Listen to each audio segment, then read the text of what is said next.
The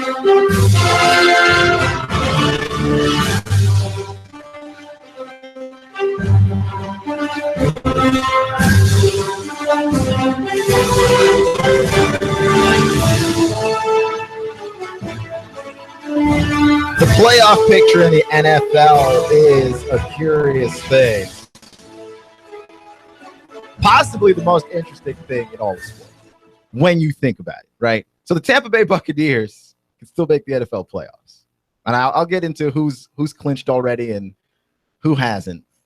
The Tampa Bay Buccaneers can still make the NFL playoffs. And this is what makes the NFL playoff picture. Right now in the NFC is where it's at because the AFC is pretty much locked up. That's just what it is when you have a lot of bad teams. You're pretty much done week 16, week 15 sometimes too. The NFC has got a lot of teams. That's the conference with the most parity. So you've got a lot of teams fighting and battling it out for that last. And the Tampa Bay Buccaneers are no different. They're still alive at 8-6. And here's what makes this so glorious. The Buccaneers need about 8 things to happen outside of them winning their own football game to make the NFL playoffs. Right? Here's what they would need in week 17. They would need the Cowboys over the Lions tonight on Monday Night Football, which I'm a Redskins fan, so I actually need that too. They need the Cowboys over the Lions. Then they need to beat the Panthers next week, Sunday, New Year's Day. Then the Cowboys would need to beat the Eagles. Then the Titans would need to beat the Texans. And then the Colts would have to beat the Jaguars. Then the 49ers would have to beat the Seahawks. The Giants would have to tie the Redskins specifically. And then the Lions would have to beat the Packers. So, as one person said on Twitter, John Breach said on Twitter, the Buccaneers' chances of making it to the playoffs are entirely on life support. But only in the NFL would you have these sort of outlandish scenarios of, this is how my team can make the playoffs. We only need 8 independent situations to go correctly, including one of our own. I mean, that is the definition of not controlling your own destiny in every sense of the phrase. Mercy. If you're a Buccaneers fan, and I know a couple of you guys, I'm sorry. That does not look fun at all. Like, I would rather just be completely out at that point. Because that little twinge of hope is still going to be hanging around inside of you. And, there's really nothing you can do about it. We're going to get talking about referees in a little bit. One referee in particular. But this is what the NFL playoff picture has shaken down to after this past weekend of a football. In the AFC, as of this moment, if the playoffs started today, the Patriots would be the number 1 seed. Surprise, surprise.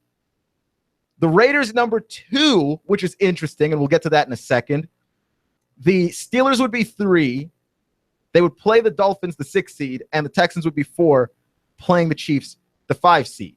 What's interesting about the Raiders being the 2nd seed in the AFC is that they would get a first-round bye week. And then they would play without their quarterback, Derek Carr.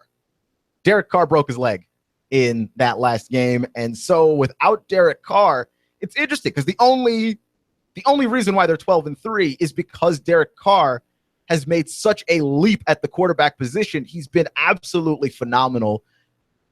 It's hard to assess it in a way because he's been the best quarterback in, I don't know, like the last half of the season. You could argue Derek Carr, he had a couple of bad games, but otherwise he's been a top 3 quarterback in the league. When you start to have this conversation for who's the MVP of the league, it's a 4-man conversation. It's Derek Carr, it's Tom Brady, it's Matt Ryan, and it's Zeke Elliott.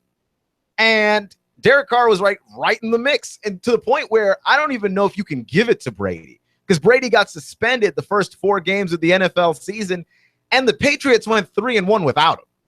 They didn't need him to have that. So with less games under his belt, I don't even know if we can give it to Brady.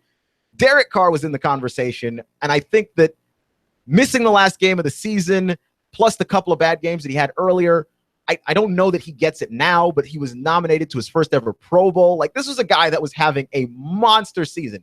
And the Raiders absolutely needed him if they were going to make any kind of a playoff run, and they had a legitimate chance. Like, this is the best Raiders team we've seen since what? 2002? Then they got stomped to death by the Buccaneers in the Super Bowl.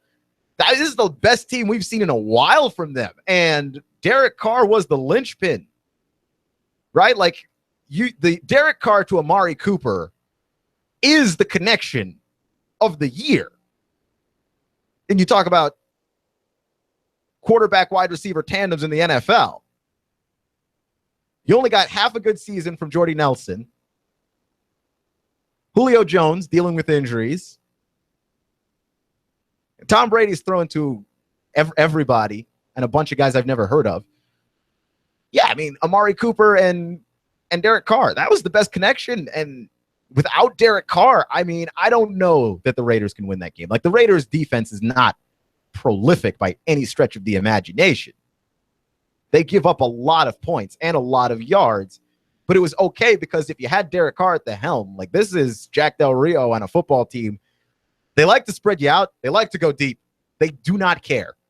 They put up numbers, and without him, that seems like it would be darn near impossible to do. In the NFC, things are a little bit more open, but if the playoffs started today, this is what the playoff picture looks like.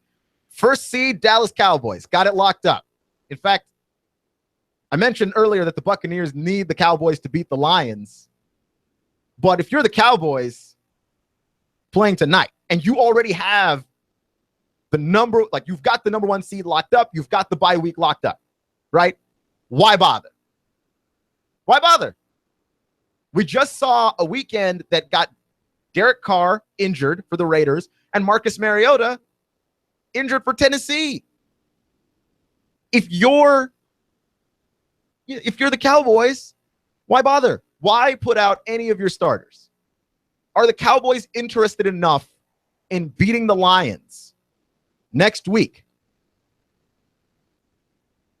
to go on ahead and even bother to play? So that's an interesting thing, right? So the second seed is the Atlanta Falcons. They locked up the first round bye there after the Buccaneers lost to the Saints, and they won. They win the division. They've got it all locked up. The 3 seed is the Detroit Lions, and they would be hosting the 6 seed Green Bay Packers, which I'm always a huge fan of when rivals play each other 3 times in a season. So you've got the 2 times that they will have played each other. They play each other next week, so that'll be time number 2. And if the Packers lose and the Redskins lose, the Packers would still get the 6th seed. They'd still be in the playoffs, and they would play the number 3 seed Detroit Lions in Detroit. And that would be the 3rd time that they would meet that season, and they would play each other in back-to-back weeks. That's always very interesting to me. And then, of course, the 4th seed and the 5 seed, the Seahawks would be the 4th seed playing the 5th seed Giants. And it's been kind of a crazy season for both of those teams. They started off very slow, especially the Seahawks offensively, especially the Giants, all over the place. And then the Giants got their defense together. The offense is still weird. The offense is still Eli Manning, Odell Beckham Jr., and very little else. But that defense for the Giants tightened up. That is a scary defense. And I don't know that if you're the Giants, you want to be playing the Giants right now. Like, you don't want to play the Giants. They're tough. That's a scary team. And if you're the Seahawks, that's a matchup that maybe you like because the Seahawks did find their offense at some point in the season. They found their footing like they seem to every year, because I don't know if you've noticed. This is like the 3rd year that the Seahawks have kind of stumbled out of the gate. They've started kind of slow, found their footing. They're 9-5-1 now with an opportunity to possibly end the season 10-5-1, and that's winning that division again. Even though that was a year where you looked at it and thought, well, Arizona's got a chance. You know, the Rams are looking better. And then everything just kind of fell apart. But to start the season, it looked much better than it was. NFC, still kind of open. There's still a lot of movement that can happen, especially with that 5 and 6 seed, the wild card spots. If the Giants lose and the Packers win, then they would flip-flop 5th and 6th seed. And then you've got the Packers against the Seahawks, which is always fun because they don't like each other because they keep meeting each other in the playoffs somehow. And just bad blood all around. Really, really sad about the Titans, though, because the Titans were a team. Then they lost to the Texans.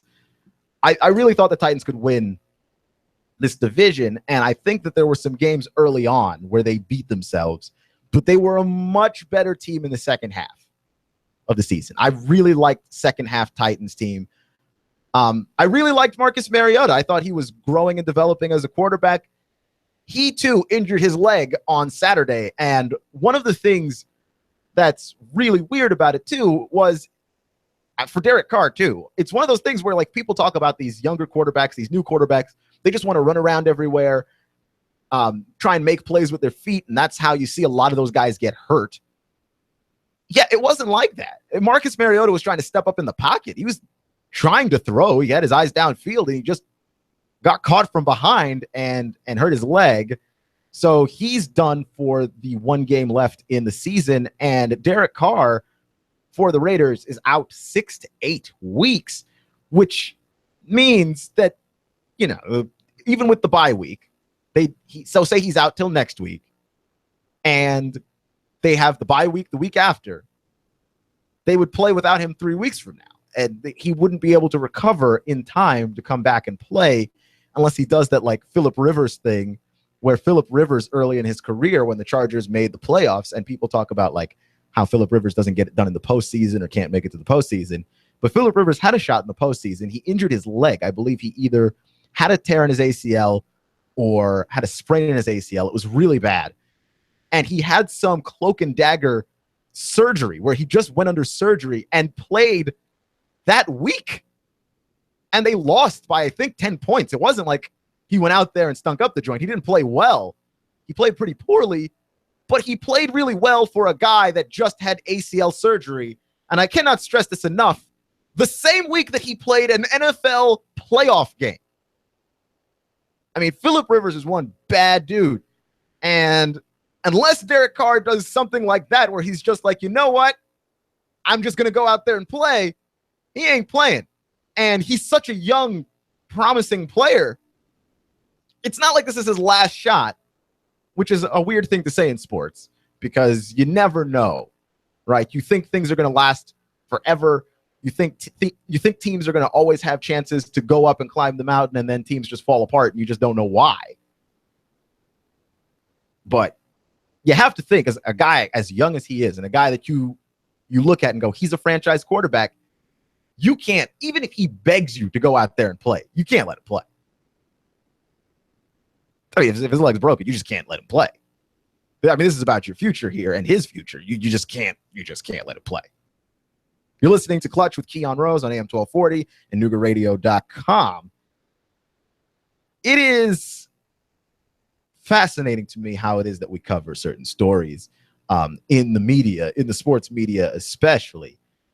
And there is a referee, female referee, the only female referee currently in football. Though, I mean, we're getting to the point where we're going to see more because for as long as Sarah Thomas has been in the league, and I believe this is either her second or her third season in the league, you don't hear stories about how Sarah Thomas is a terrible referee, right? Like you hear some guys, you hear their names, and you're like, yeah, my team is going to have a bad day, aren't they? Right? It's not as bad in the NFL as in the NBA. The NBA is probably worse. Like you hear Tony Brothers in the NBA. Or Joey Crawford for years. He retired now, but Joey Crawford for years, you know your team's in trouble. You know that no matter who wins the game, you're going to have to overcome some kind of officiating snafu. You don't hear Sarah Thomas's name and all that stuff. So she's been doing a very good job as a referee. What I always like to think about is if you don't know that a referee is refereeing a game, they did a great job. Once you start knowing names, they're either Ed Hockley and have massive biceps, so you just can't miss the guy, or they're doing a horrible job. Those are your only two options. But Sarah Thomas was refereeing the Vikings and the Packers on Saturday, and she took a big hit in the game. She was on the sideline, and a couple of players, she was looking elsewhere, it looks like, and a couple of players ran into her, absolutely knocked her over. It was hard. She landed on her back. Her hat flew off. She got taken into the back for, oddly enough, the concussion protocol, which I understand it looked like she had a concussion, the way that she just kind of landed on the ground. But these headlines that I read, and this is the one from CBSSports.com, female NFL official gets bulldozed during Vikings-Packers game. Yeah, that's sexist. I'm going to have to come out and just say this for y'all because I don't think that anybody seems to be aware of it. That's sexist. The fact that she is a woman, really, if that were a guy, does that make that better? It doesn't. By the way, it doesn't make it its own story. If it's any of the male referees, this does not get posted as a singular post. Usually, when referees get hit in games, and it happens fairly frequently, like every year, you can find a video of some referee just running into a guy, or a guy just running into a ref, and he's just getting blasted because he's normal sized, and whoever ran into him is the size of a dump truck. And it never gets the same coverage. And I just think that there's some level of questioning about her toughness that everybody had, that she took the hit, she went out, she got checked, she came back, continued refereeing the game, which, barring the referees that get really injured from those hits, is what everybody does. Like, just we were answering some kind of question about her toughness. Like, yeah, no, wait. She's tough. It's okay, guys. She's tough. You guys are going to panic, but it's okay now because he's back. And as it turns out, she's tough.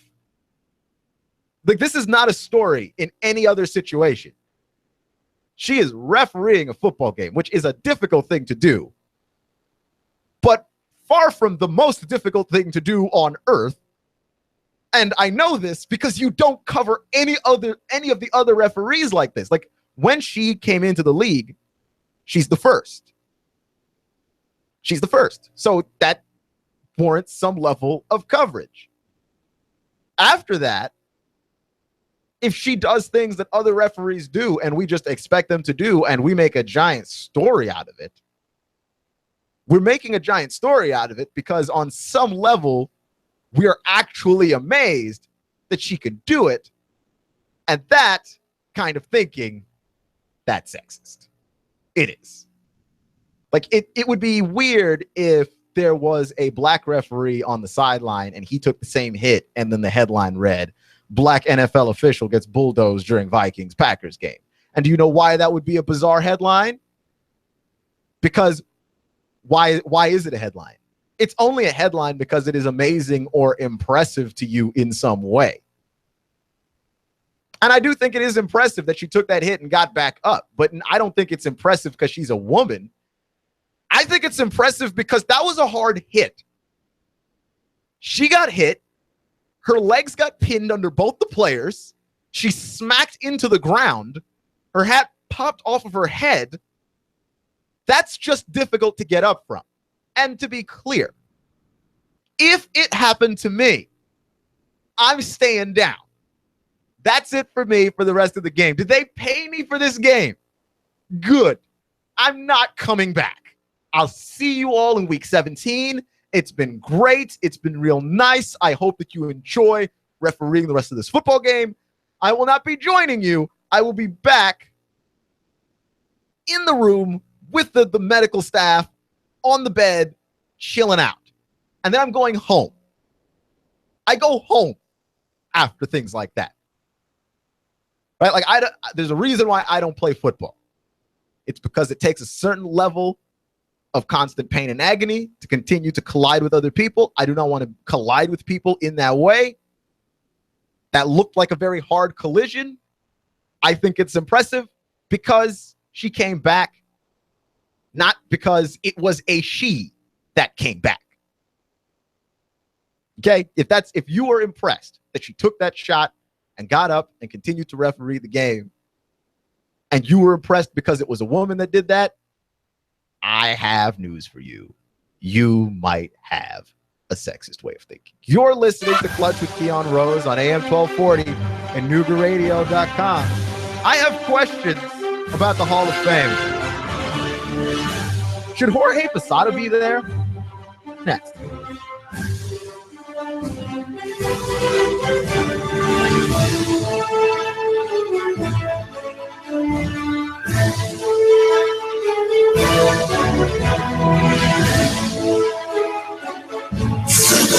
You give us 12 minutes and 40 seconds, we'll give you Chattanooga and the world. News Talk 1240. Truex Jr. is off the pace and he is headed to the pit lane. Elliott Powers around the outside. Michael McDowell pops a right front tire. Here's Martin Truex to the bottom. Blaney blocks him off too. Meanwhile, Chase Elliott went 4 wide on the back straightaway. They're side by side for the lead. Hear it live on Chattanooga's official NASCAR radio station. Fox News Talk 1240. The voice of NASCAR. Is your career careening, maybe sagging, wheezing? Let me suggest a job with huge income potential. Dealing with people. Call Steve or Jada for a confidential interview. 855-8484. 855-8484. Maybe the most important call you make all year. Choose Exit Realty Scenic City. Need to sell your house? Want to buy another house? Choose Exit Realty Scenic City. Our goals are simple. If you're selling, we get you the best price possible in the quickest amount of time with the least amount of hassle. Our agents are professional, competent, and courteous. We stay in touch every step of the way. If you're buying, we make sure you get all the information necessary to choose the right house in the right location at the best price. Exit Realty is one of the fastest growing real estate companies in North America. Our agents have extensive training, state-of-the-art technology, and full support that allows us to do the best job possible for you. If you're in the market to buy or sell, call us today. 423-551-EXIT. That's 423-551-3948. If you're an agent or considering a career in real estate, call us today. See what Exit Realty can do for you.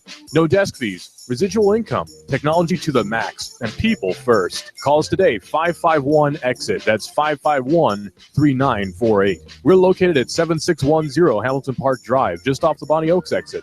And now to our reporter in the field. We asked Ray at Ray's Plumbing what's important for homeowners to know. Some field line systems can cost upwards of $10,000. The bottom line is to save yourself money down the road. I would definitely recommend everybody with a septic that is not on county or city sewer to have an inspection done by a qualified professional. It'd be great if nobody did inspections on them for all plumbing companies. That's what we do to make a living. Not to scare anyone, but it should be in the back of your mind. The danger is the field line failing and costing thousands upon thousands of dollars and tearing your yard up. By preventative maintenance, you're saving yourself a large headache that may displace yourself and your family. That happens more often than you think. The waste is designed to stay in the tank, and that waste will build up over time. Even with treatment, we have to help that waste break down. Ultimately, preventative maintenance is the key that will keep you from spending $5,000 to $10,000 on replacing your septic system. The bottom line is to save yourself money down the road. Call Ray at Ray's Plumbing, 421-6341, 421-6341. At Iyer Optical, it's a well-known fact. When you buy one pair of glasses, you get a second pair absolutely free. But did you know Iyer Optical has the largest eyeglass selection in the area with top-name brands and styles in the latest trends? Schedule your appointment with one of the doctors today for a comprehensive eye exam. And remember, when you buy one pair of glasses, you get a second pair absolutely free. Visit IyerOptical.com for a location near you. Iyer Optical. Finding just the right place to live can be a daunting task. Stop your search. In Chattanooga, the place to live is Cross Creek Villas for under $1,000 and available for immediate move-in. You can enjoy this 2-bedroom split layout, over 1,000 square feet, 9-foot ceilings, an extra large patio or balcony. And don't forget to ask about their preferred employer program. Cross Creek Villas is a gated community offering a 24-hour fitness facility, a beautiful pool and hot tub, and Cross Creek Villas is pet friendly. Stroll the pet park with your best friend and enjoy the free use of their business center and clubhouse. Plus, if you mention you heard this on the radio, your application fee is free. Cross Creek Villas, close to downtown off of Highway 58. Go to crosscreekchattanooga.com. That's CrossCreekChattanooga.com or call 894-0446. That's 894-0446. Redefine the way you live at Cross Creek Villas. Go to CrossCreekChattanooga.com or call 894-0446. Cross Creek Villas. You want more business. You want to increase your bottom line. You want to spend less on advertising, imaging your business, and general expenses. You need Trade Bank. Trade Bank of Chattanooga. Trade Bank. Call now to get access to nearly 400 local businesses. Trade Bank. Call 877-2202. 877-2202. Trade Bank. You want to increase your cash flow, your competitive edge, attract new customers, and build a loyal customer base. You need Trade Bank of Chattanooga. Call right now. 877-2202. When you join Trade Bank, you'll get the benefit of free advertising in our monthly magazine, TradeBank.com, emails, and mailouts. Join Trade Bank now and receive your Trade Bank debit card with trade credits to spend any way you want with our wide variety of Trade Bank partners. For almost 30 years, Trade Bank has been your voice for small business, a member of the American Bankers Association, and in good standing with you. Trade Bank of Chattanooga. Call now for a free consultation, 877-2202. That's 877-2202. Trade Bank of Chattanooga. Charge! Get back there, you dang Yankee! Great horny toads, I'm up north. Gotta burn my boots, they touched Yankee soil. Lay down your arms and step forward, Yankee! What's the hassle, Schmassel? My orders from General Lee is to hold the Macy-Dixie line, and no Yankees are crossing it. You give us 12 minutes and 40 seconds, we'll give you Chattanooga and the world. News Talk 1240. I'm blowing everything up. We're starting over. I'm doing a new show. I want guys who push it to the middle of the table and go over the top. Take a risk, fail miserably. I'm right, and I'm not wrong, and I'll never back down. Conflict works. Allow it. It's The Herd with Colin Cowherd. Right here and everywhere. Noon Eastern. You give us 12 minutes and 40 seconds, we'll give you Chattanooga and the world. News Talk 1240. Wars come and go, but my soldiers stay eternal. Now you can listen to Hot News Talk Radio anywhere, streaming live at Noogaradio.com. That's Noogaradio.com. Hot News Talk 1240.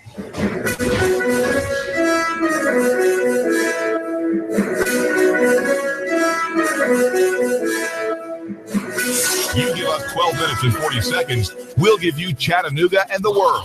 WSDG Sunny Daisy, Chattanooga. More blood on the streets of Chicago. We had a reprehensible amount of shootings and murders. President Obama confident he could have defeated Donald Trump. If I had run again and articulated it, I think I could have mobilized a majority of the American people. This is the CBS World News Roundup, late edition. I'm Gary Nunn. Chicago gun violence taking more lives, spilling blood. All of a sudden I heard pop, pop, pop, pop, pop, pop, pop, pop. And people was crying and running. And, it was just a hysterical scene. One woman recalling a shooting on her block over the holiday weekend. A dozen people killed since last Friday afternoon. The number of holiday victims is approaching 50. WBBM reporter Nancy Harty. Police Superintendent Eddie Johnson calls the newest spate of shootings, which includes 7 people sitting on a porch, reprehensible. He says police protests have played a role in Chicago's spike in violence. The anti-police rhetoric that we have nationwide has emboldened and actually empowered these gang members to do what they do. He says the majority of shootings are gangs targeting rivals, knowing this weekend they'd be with family and friends. Nancy Harty, CBS News, Chicago. The Northern Plains now digging out from under a brutal ice and snowstorm. Dan Inches lives in Minot, North Dakota. I think I've done more this year than since I've owned the snowblower, and I've hand shoveled about 10 tons of snow. This man in Bismarck spent hours digging out his car. I was in a lot of shock. Just thought to myself, how the heck am I getting out of here? Freeways are being plowed clear tonight. Some have reopened, but forecasters say the cold temperatures will keep the snow and ice around for a while. President Obama ponders a big if. Here's CBS's Dan Raviv. Speaking to former advisor David Axelrod on his CNN podcast, Barack Obama said if presidents were permitted to run for a third term, he would have won. Though not explicitly criticizing Hillary Clinton, Mr. Obama said, the majority does buy into the notion of a one America that is tolerant and diverse. Donald Trump responds on Twitter, would Mr. Obama have defeated him? No way, he writes. The tweet gives reasons: jobs leaving, ISIS, Obamacare, etc. Dan Raviv, CBS News. Mr. Obama is taking some heat from Israeli Prime Minister Benjamin Netanyahu over the decision not to veto the UN Security Council resolution calling for a halt to Israeli settlement building. White House Deputy National Security Advisor Ben Rhodes. Our concern is that various peace processes have failed, and we've seen laws proposed to legalized outposts. We've seen accelerated building deep into the West Bank. So this should not have come out of nowhere. This is something we've been warning about for many years. The day after Christmas, a holiday for Wall Street. The Dow is 67 points shy of 20,000. Trading resumes tomorrow. Now this. I owed the IRS $10,000. The IRS garnished my wages. They put a lien on my house. The IRS is the most powerful collection agency in the world. They do not give up until you pay. I couldn't sleep. We were being audited. I called Tax Solutions Now, and a great big weight was lifted off my shoulders. I called Tax Solutions Now, and they got the IRS off my back. Tax Solutions Now had my wage garnishment lifted in 48 hours. Tax Solutions Now can get you help. Our agents know the rules, can stop the pain, and get you the best deal. We connect you with a team of former IRS agents and tax professionals who will get the IRS off your back. We saved our home and overcame the most powerful collection agency in the world. Call Tax Solutions now. Time is running out.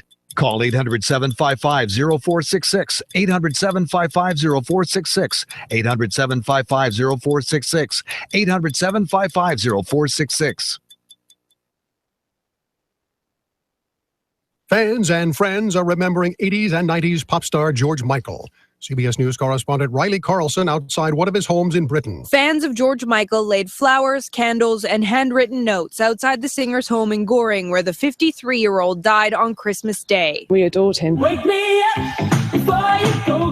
Michael gained international fame in the 80s as one half of the pop duo Wham! Michael then went on to a highly successful solo career. I just had to come. Anyone who knows me will know that I would be here. I've grown up with him.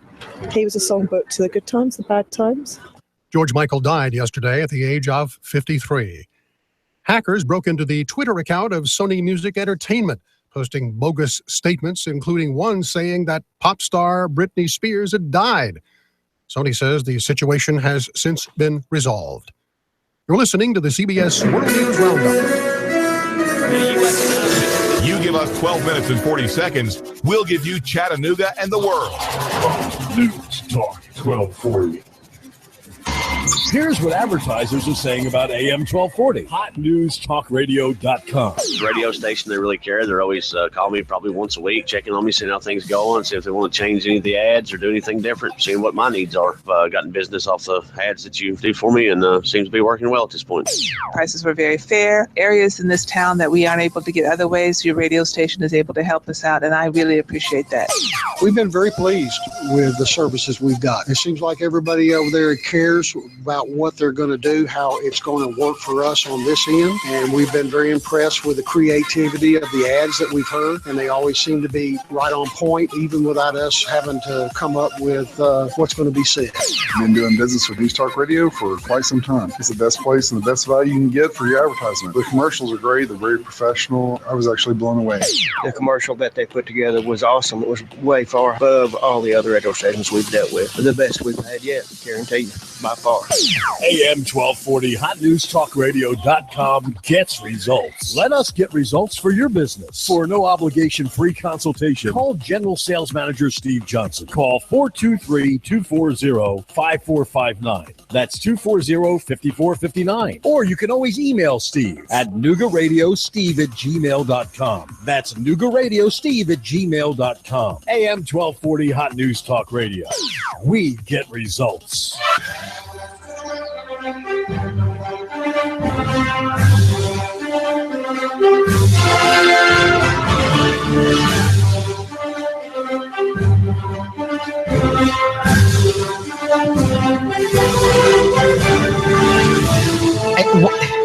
You're listening to Clutch with Keon Rose. Tried to get ahead of myself there. AM 1240 and NoogaRadio.com. I'm Keon Rose, by the way, if that wasn't apparently obvious. Look, around this time of year, people take the holidays off. But there is no substitute sports guy on this show. I come back. Right? Christmas is the only day I take off. And it was on Sunday, so it's a completely worthless holiday vacation in regards to getting out of work. Just saying. So, one thing I don't understand, because one of my favorite things to do is to just go on sports websites and read the headlines. Don't even read the story. Read the story later, of course, because context matters. You can't just start talking about something and you didn't read the story. I hate it when people do that. People will post stuff on Facebook all the time, and then everybody will get in the comments and comment on the headline, and nobody will have read what was actually posted. Bothers me, right? But one of my favorite things to do is to just read headlines and just look at the headlines, see what they say. And one of the headlines that I see very frequently, that I'm seeing right now, I'm actually looking at it right now. Number one Cavs make statement with big victory. What statement? What statement? They won by 1 point in the regular season. What statement did they make? What statement did they make? That they can win? Like Kyrie Irving took a really tough, and to be clear, bad shot. If we're just going from basketball IQ, you've got Klay Thompson draped all over you. You force yourself into the low block and then post up the bigger, stronger, taller, longer Klay Thompson. And then you pivot away and take a fall away jumper. It's the kind of stuff that we like on TV because it makes for great dramatics. It makes for a fantastic visual. It is a visually appealing shot. There's no doubt about it. Okay, Kyrie Irving, really talented, made a shot that only a really talented guy could make. I'm not trying to take anything away from Kyrie. But if that shot that he takes, which is a bad shot, if you ask any coach who coaches basketball, because Kyrie just did the one thing that every coach hates. Dribble, dribble, dribble, dribble, dribble, dribble, dribble, dribble, dribble, dribble, dribble, dribble, dribble, bad shot. No coach in America, from the NBA, college, high school on down, there isn't a coach in America who wouldn't watch that as offense on their team and just start ripping the hair out of their head. It's a bad shot. I mean, it's a great shot because he made it, but it's a bad shot in terms of the time. Time is running out. No ball movement. It's Kyrie Irving on Klay Thompson. Klay's got him dead to rights. Kyrie forces a bad shot. And we would be talking about how it was a bad shot had he missed it. He makes it. So the Cavs made a big statement in the one sample size game of a regular season basketball game that they played at home and they won by 1 point. What statement did they make? That they can win home games? Like, presumably, when you watch the Cavaliers and Warriors play, there's no reason to believe that these two teams wouldn't create another 7-game series. So there's nothing that you can extrapolate from this game. This is a regular season basketball game before the trade deadline.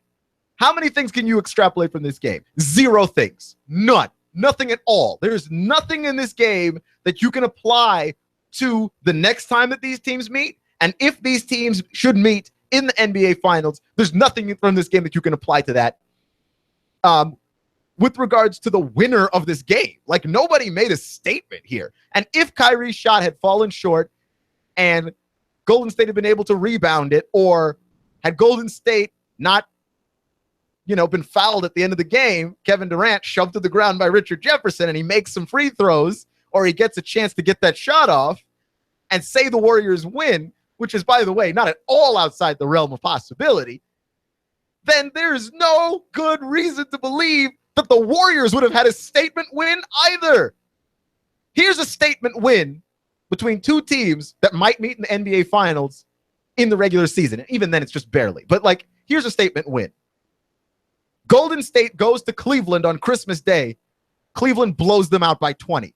That's a statement win because that game says something. You didn't just show up here and lose. We scorched you. That's a statement win. And that didn't happen. We got a game that went down to the wire. Did the Warriors get up in the game and then lose the lead? Yes, they did. But basketball, as we know, is a game of runs. You make a run, I make a run, and the team who can score the most points in their runs and make their runs last the longest, that's the team that usually winds up winning the basketball game. If you can't make a run in basketball, you can't win the game.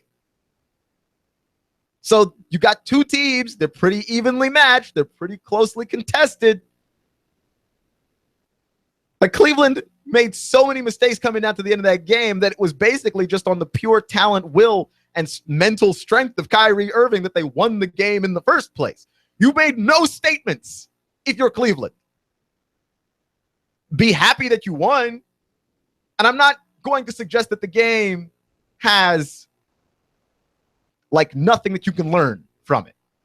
You've got things you can learn from it, right? Like I said earlier, Golden State's got a big problem. They have no interior defense whatsoever. None. Cannot defend the rim, cannot defend the basket. Zaza Pachulia will not get it done. Draymond Green will provide you a boost on offense, but as far as defending the rim goes against a team that slashes and attacks like Cleveland does, will not get it done. Can't happen. They still have no answers for how to defend the rim. And they're going to need to find one, either in the trade deadline or some other way. Sign the second coming of Sean Bradley off the street. I don't know what you have to do, but you need to get some 7-foot-tall guy to just stand in front of the rim in the last 2 minutes of a game, because if you're Golden State, you are learning very quickly. When you play teams that really want to get to the basket, they get to the basket on you. And like, you don't stop anybody. Nobody. It is horrifying to watch. Like it's like a horror movie to me. I watched Star Wars Rogue One, and there is a scene with Darth Vader in that movie where Darth Vader is in a hallway with a bunch of the resistance. They're trying to bring down Darth Vader. They're trying to stop the Death Star from being built, all those things. And Vader is just walking into the hallway and just killing like whoever he wants to, because he's Darth Vader, and that's just what he does. He is just mauling everything. It looked like a horror scene. That's what it's like watching the interior defense of the Golden State Warriors. There is nobody, okay, in there. And LeBron James, not even LeBron James, Richard Jefferson is playing the role of Darth Vader, walking into the paint and just sort of taking whatever he wants. So when you step up on defense and you have to defend the really tough shot of Kyrie Irving, you've already given up enough points for them, for that shot to beat you. They have to do something about that interior defense, man. It's horrible. There's nothing they can do scheme-wise, because I've watched them try and scheme it, and they gave up a couple of big threes because they tried to scheme interior defense. Look, you can't scheme interior defense. There's a reason why NBA players, if you're an NBA player and you are 6 feet tall and above, you've got a chance to make it in the NBA. I'm 5'10". I realized really early in my life, 5'10" ain't going to cut it in the NBA. I was never going to be an NBA player. I play against my brother all the time. My younger brother is 6'4". And I beat him. But man, there are games where he beats me and it's not close. And it's not close because he's tall. Like we just all know what the score is on that one. The game's not close because he's tall. There's a reason why tall people succeed in the NBA. You need them. You cannot scheme against tall. Or in the case of the Warriors, you cannot scheme not being tall. You need a tall guy in there to defend the rim so that LeBron James and apparently Richard Jefferson and Kyrie Irving and everybody else doesn't feel comfortable cutting to the basket and just throwing down dunks on you. What statement did the Cavaliers make? The Cavaliers didn't make any statement at all. The Cavaliers are really good at getting to the basket. The Warriors are really bad at stopping people from getting to the basket. And that's about the only thing you ought to have learned from yesterday's game in a big statement win. Like, I hate it when they write stuff like that. And I understand, like, you got to write something, but then write that. Just write that the Warriors are bad at stopping people. Why does it have to be like they made this big statement in a big victory? It was a regular season game. It was a regular season game. A primetime regular season game. But that's it. It's a game that it counts the same as all your other wins and all your other losses. You're not going to fail to make the playoffs because of it. Both of those teams will probably win their respective conferences. So, you know, but that's what it is. You're listening to Clutch with Keon Rose, AM 1240, NoogaRadio.com. I'm Keon Rose. Thank you for joining me today, giving me just a little bit of your time. We realize that the Patriots are going to go to the Super Bowl again, right? I think they're going to go to the Super Bowl again. The Patriots are the bad guys in this story. And there are just some teams that you have to realize you're the bad guy in this story. Now, I think what you should do is you should treasure that. Wear that like a badge of honor that you're the bad guys in the story. But don't, like, I hate it when Alabama fans act like people are just hating on them all the time. You're the bad guys, right? Like, if they made a movie about your team, you know what your team's role in that movie is, right? You're the big school that never loses that the underdog has to beat. You're the bad guys. You are actually Goliath in the story. And the Patriots actually had a challenge in front of them, presumably with the Raiders. But any combination of, you know, Patriots, Raiders now, Patriots, Chiefs, I mean, even Patriots, Broncos, like, there's no way that I can look at that and go, well, you know, that's a team that's they're going to struggle a little bit. There's nobody that the Patriots are going to struggle against in the playoffs. Right? Like, any combination of Patriots, Dolphins, Patriots, Steelers, Patriots, Chiefs, Patriots, Texans, the Patriots are better than all those teams. Every single one of them. Right? Like, the Steelers are like the next team because of how many weapons that they have. They've got Ben Roethlisberger, but their defense hasn't been great. They've been streaky and inconsistent. They find hard times scoring the football. The Steelers are the next best team. I don't think that they're better than the Patriots. I know the Dolphins aren't better than the Patriots, but I am glad that the Dolphins are here. It's nice to see them back in the playoffs. My gosh, that fan base. You all have suffered enough. And then, like, the Patriots and the Chiefs, I think you're going to need a little bit more firepower than what Alex Smith gives you to beat the Patriots. However, I'm not going to lie. The Chiefs have the best shot of all these teams. And I'm not trying to go all hot take on you. They're the 5th seed. I get it. But they have the best shot of all the teams in the playoffs, in large part because that defense is smothering. And unlike the Broncos, who the Patriots beat earlier this season, Alex Smith is a reasonable quarterback to hang your hat on. Trevor Siemian is not. He's done well enough, and I think we've seen the limits of Trevor Siemian.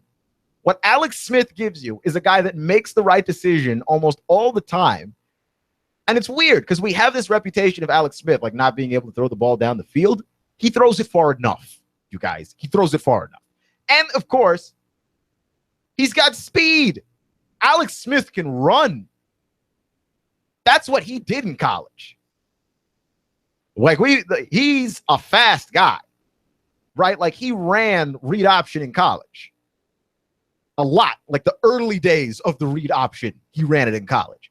Alex Smith is a fast dude. So offensively, I think you've got enough firepower there in Kansas City to say, yeah, this team could put points on the Patriots and enough points to beat them. And defensively, that's just a tough defense to play on. Like Dontari Poe is scary.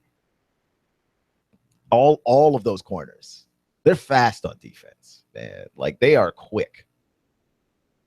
And I don't know necessarily who else in the AFC New England should be afraid of, because if Kansas City can't make it past Houston, like this, to me, this playoffs, it's kind of a wrap. And I'm looking at it and I'm like, okay, well, here's the thing with Houston, at least I don't know how legit Tom Savage is at quarterback. They sat and benched, not fired. They benched Brock Osweiler and instantly looked like a better football team. The Houston fans, I thought that they were just whining and being sour grapes. Like, look, you got a quarterback. He's Brock Osweiler. He's young. He's going to make mistakes. And I had not watched Texans games, so I did not realize how dreadful Brock Osweiler really was. I knew he was bad, but I was like, give him a year or two. Give me a year or two. Now, Brock Osweiler was horrible. And the instant that Tom Savage came into the game, was Tom Savage a great quarterback? No, I saw him make a lot of mistakes. Those sideline throws, he has trouble with them. But what I saw was a guy who's better than Brock Osweiler. I saw a guy who's better than the $72 million man. I saw that. So I'm looking at it, and I'm like, this is unbelievable. The Texans look like a real football team right now. Barely, but they look like a real football team.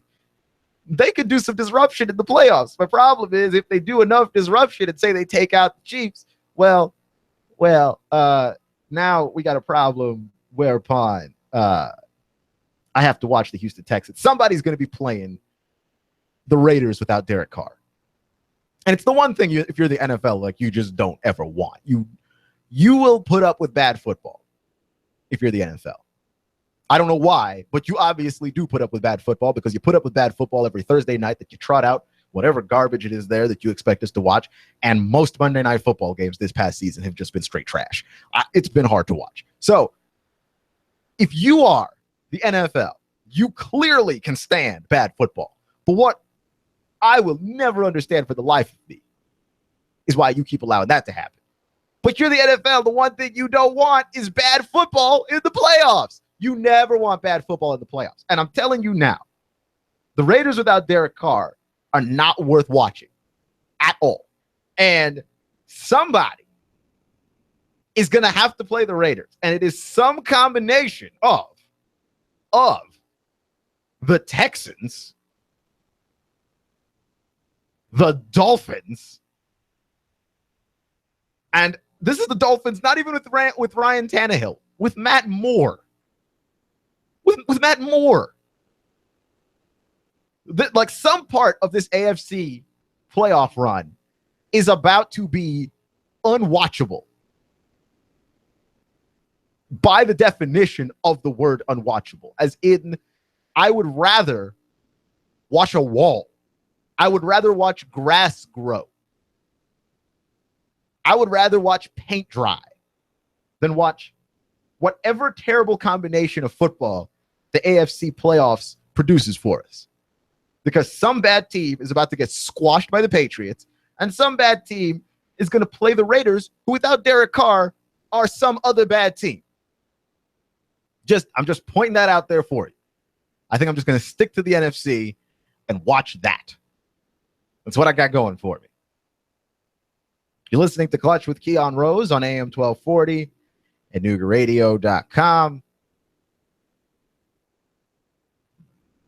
It's pretty amazing to think that the AFC is all locked up. But when you look at the AFC and you look at some of these bad football teams, they're bad football teams and like bad divisions of football, right?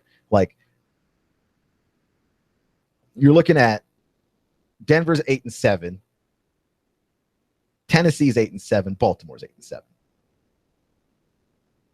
Those teams have been wishy-washy all season long, and nobody has stood out in their respective divisions. Nobody. I mean, those divisions, we're used to them being good, and it's so weird that they're not good right now. That's the reason why the AFC playoffs are kind of locked up. You're listening to Clutch with Keon Rose at AM 1240 and NoogaRadio.com.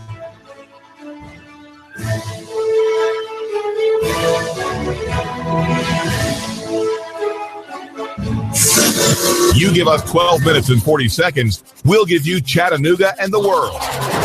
News Talk 1240. AM 1240 Nooga Radio News. Russell Stroud reporting.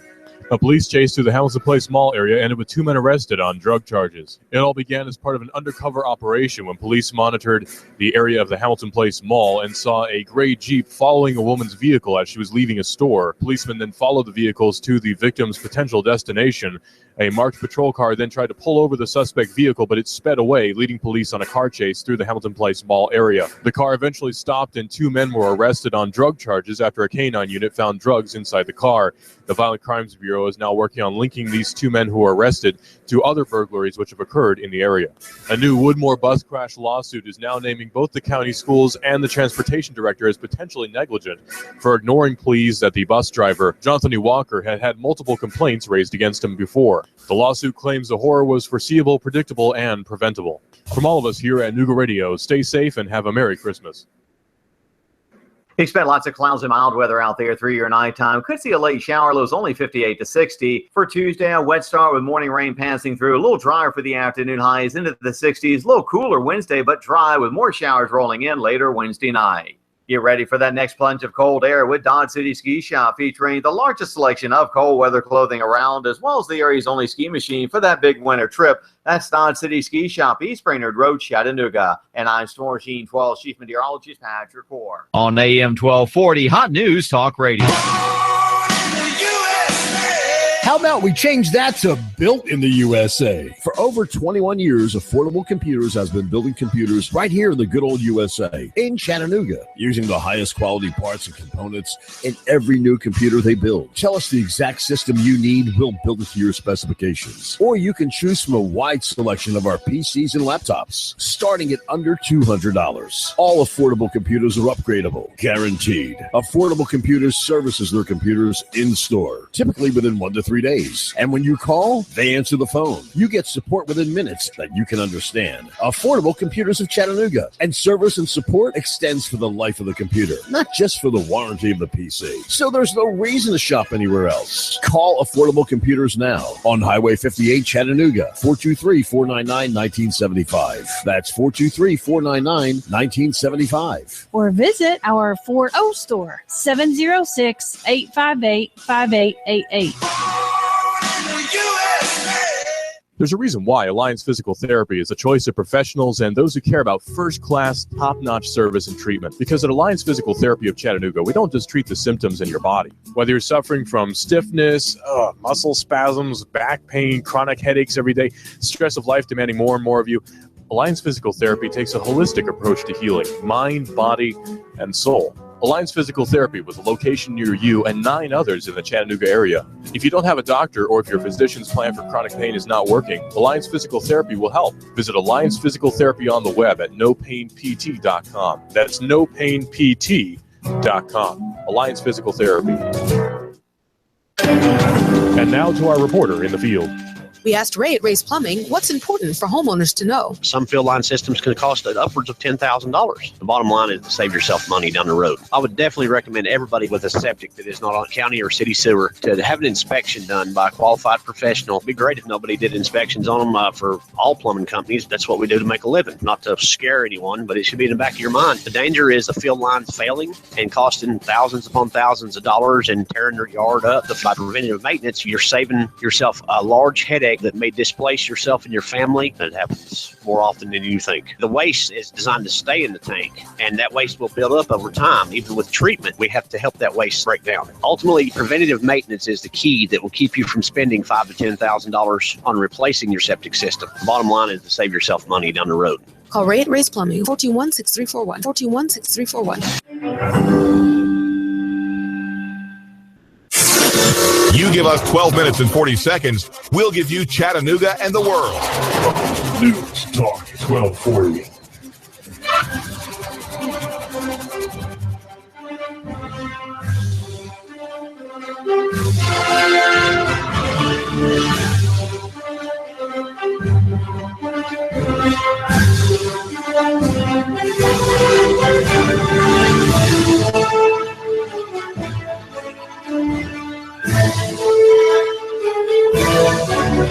So in the Baseball Hall of Fame,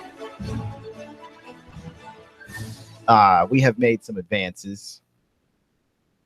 There have been, and there will continue to be votes cast for guys like Barry Bonds and Sammy Sosa, guys who used steroids, guys who we strongly believe we know use steroids in baseball steroid era. And as you like pick apart the steroid era, it's hard to look at it and go, okay, this guy's in, this guy's out, this guy's in, this guy's out, because you don't know who was clean in that era.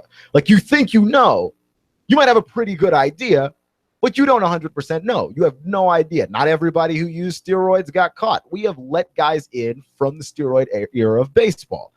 And when you look at the numbers that guys like Sammy Sosa and Mark McGwire put up and Barry Bonds, like, there are just points where you're like, okay,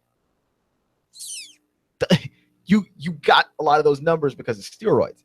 I think what I find interesting about Barry Bonds, and I will stay defending Barry Bonds my whole life, like my father before me, because Barry Bonds was a guy who was really, really good and really talented at playing baseball before the steroids. And he put up monster numbers before the steroids. Even if you just count Barry Bonds as, okay, if you don't count the years that we thought that Barry Bonds was on steroids, which was all the years that his head was just enormous and had its own gravitational pull,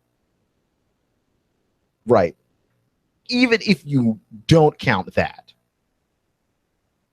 if you pretended his career stopped right there, Barry Bonds put up numbers that you look at and go, for the length of time that he played, that's a Hall of Fame career. Right? Like, even without it. And then you look at guys where we don't consider them to have had steroid use. Guys like Jorge Posada, who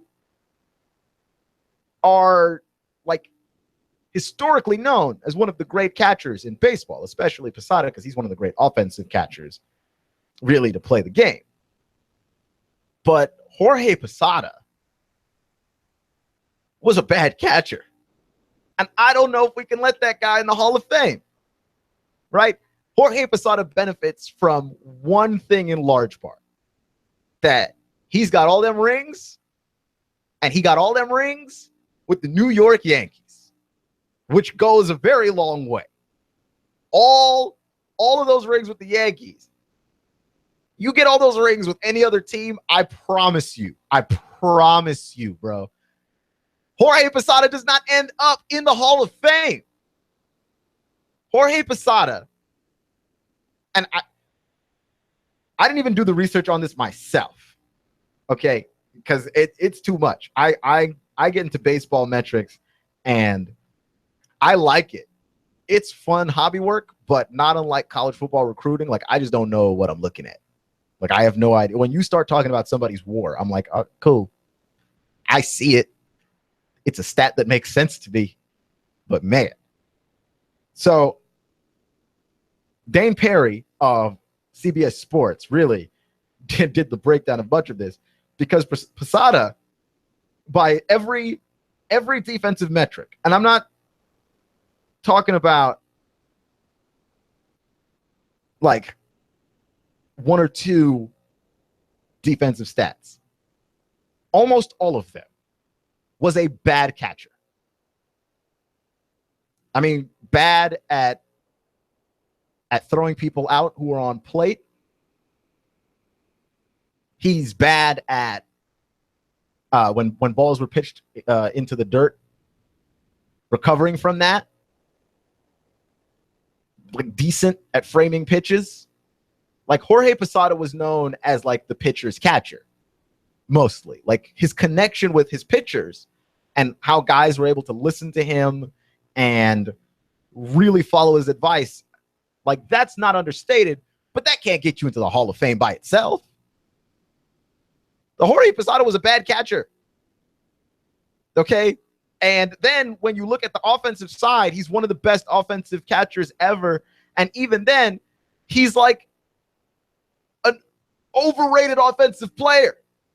Jorge Posada in his whole career, and Jorge Posada got a lot of looks at the plate in his whole career, had 1,664 hits. So he wasn't even close to 2,000.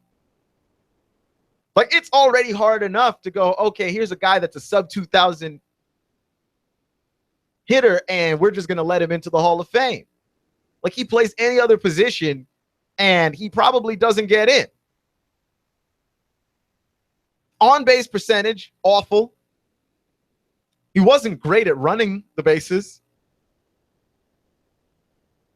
He just, for what he gave you offensively, he did not give you enough offensively to offset how bad he was at defense. And he was really bad. That a lot of that got covered up by the fact that the Yankees were hitting homers. Like the Yankees were scoring a lot of runs anyway. So it wasn't like they were ever in a lot of games where they needed him to be defensively strong. And so he just fit into the team that way. That, and he did a really good job, like I said, with pitchers. So there's no reason. There's no reason for him to be a great defensive player. But he wasn't even good, is my point. And if that's the case, I don't think you should get into the Hall of Fame based on the legacy of you were a pretty passable offensive player for the position that you played, followed by the fact that you played for the Yankees.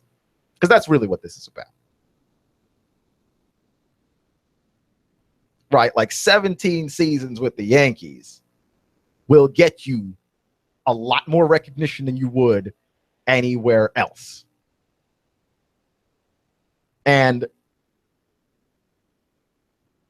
he's a Yankee. Like, he is one of the great Yankees of all time. It's not one of those things where he's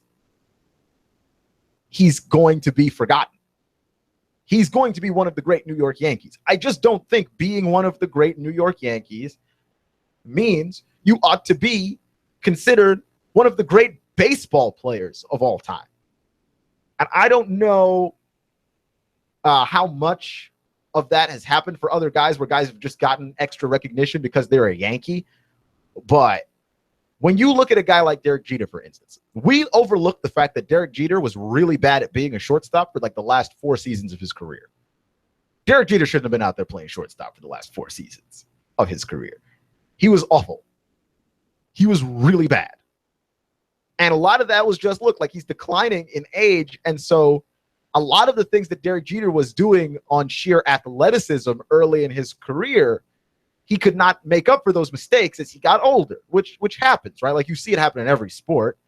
Guys that are really athletic early on, you make the mistakes. You don't have that longevity of basically the fundamentals. That's why you look at a guy like Tim Duncan and you can pretty much agree unanimously he's a great basketball player.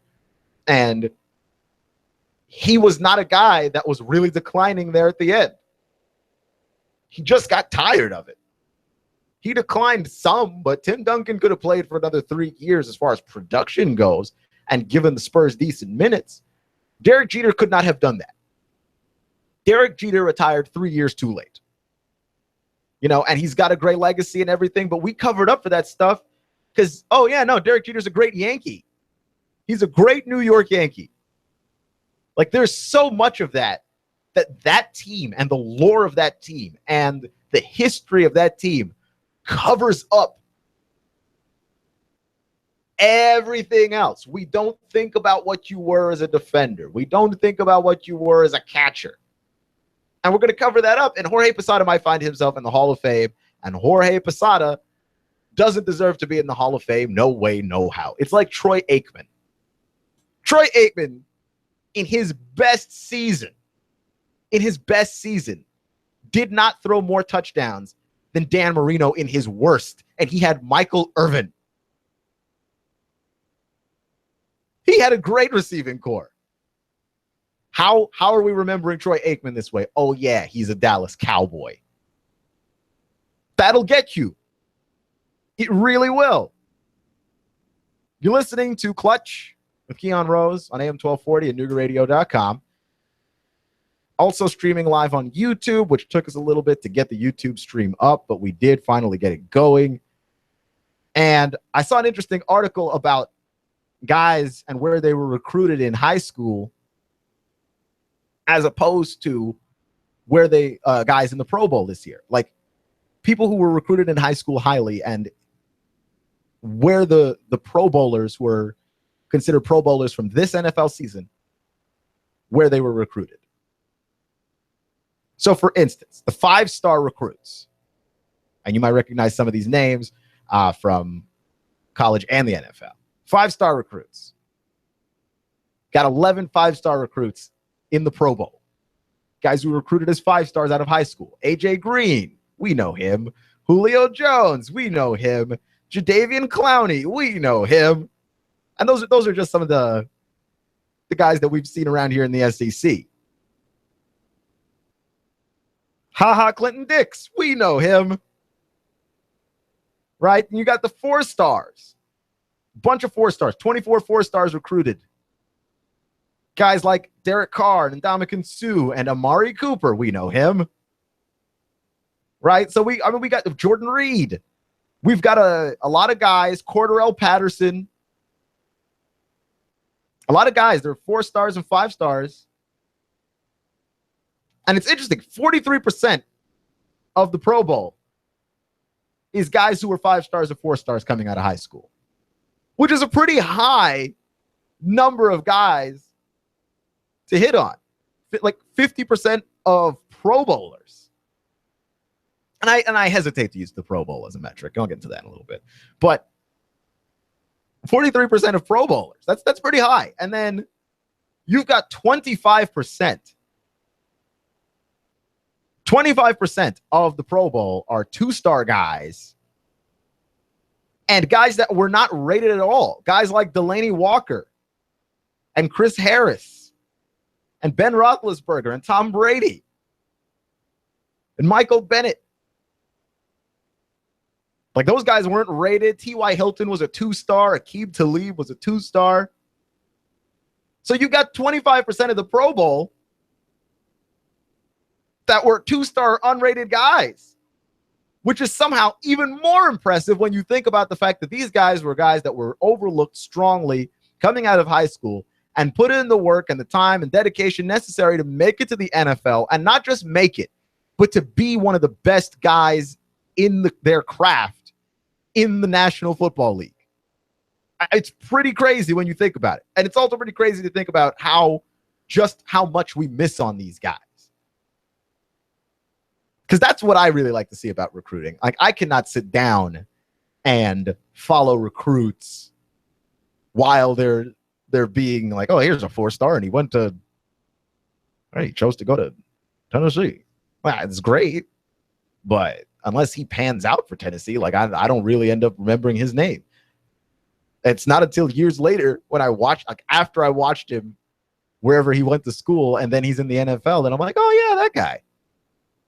That's really where it gets pretty real for me. Like if I don't see you really blowing up in college or blowing up in the NFL, like I just forget that you existed. There's no point in me following a bunch of high school kids on Twitter to try and figure out where they're going. I can't do that. I don't have it in my soul. I don't have it in my body to do. It's just not, it doesn't make any sense. So I saw a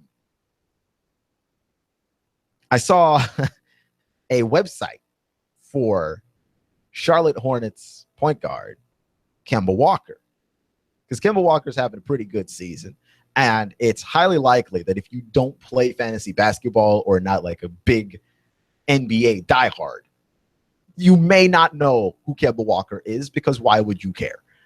Here's the thing, though. He's really good. And so the Hornets want to get Kemba Walker into an all-star game. And if you look at his numbers, he's certainly worthy. I don't know if he gets in. This is the problem in the NBA right now, is that there is a logjam of all-star players. Point guards are just really in high demand. That's just what it is. There's just a ton of point guards everywhere, all over. They're both in high demand and everywhere. You can find a really good point guard. You want a really great one because there are so many good ones that you need a great one. But you can always find a good one. There's plenty of guys that are good. So this is our problem. Kemba Walker's having trouble standing out. So they made a website for Kemba Walker. And it's an all-star campaign, not unlike the Heisman campaign that people start. And the all-star campaign is Kemba Charlotte Ranger, because he's Kemba Walker. He's Walker Charlotte Ranger. It's a horrible pun. Try not to think too hard about it. But the point is this. They have to make a campaign for this guy to get into the all-star game. And this is my problem with the all-star game. And quite frankly, this transfers over to the Pro Bowl that we were just talking about as well, where all these guys end up being like unrated and everything else, and they end up making it to the Pro Bowl. These are popularity contests. The Pro Bowl means nothing. The All-Star game also means nothing, but at least All-Star weekend looks fun. The Pro Bowl doesn't really look that fun to me, and I don't know necessarily why. It just looks like a bunch of dudes chilling out in Hawaii. Like, there are festivities at NBA All-Star Weekend. It's like there's a whole weekend around it. All the different talent stuff. Like, I remember when the Pro Bowl did the talent stuff. Like, you'd have the passing drills and all of those things. I remember those when I was a kid. I always liked those, and then they stopped doing it, and then the Pro Bowl got less fun. I think that that's not a coincidence. I think that the Pro Bowl got less fun because we reduced it to the game, and nobody cares about the game. Like basketball, nobody cares about the All-Star game either. Nobody plays defense in the NBA All-Star game. I just like to watch the guys go out there and have fun. Like, that's part of it. And like when you look at like some crazy things that guys are able to do at games while they're not playing defense against each other, and who tries to be the person that goes out to be the MVP, you can always tell who's trying to be the alpha male in the room. I always find that fascinating and interesting to me. So I always watch it. But the real attraction there is all the Saturday night stuff, the three-point shooting contest and the skills drill and three-point shootout that they had where Dominique Wilkins almost lost it for Chris Bosh's team.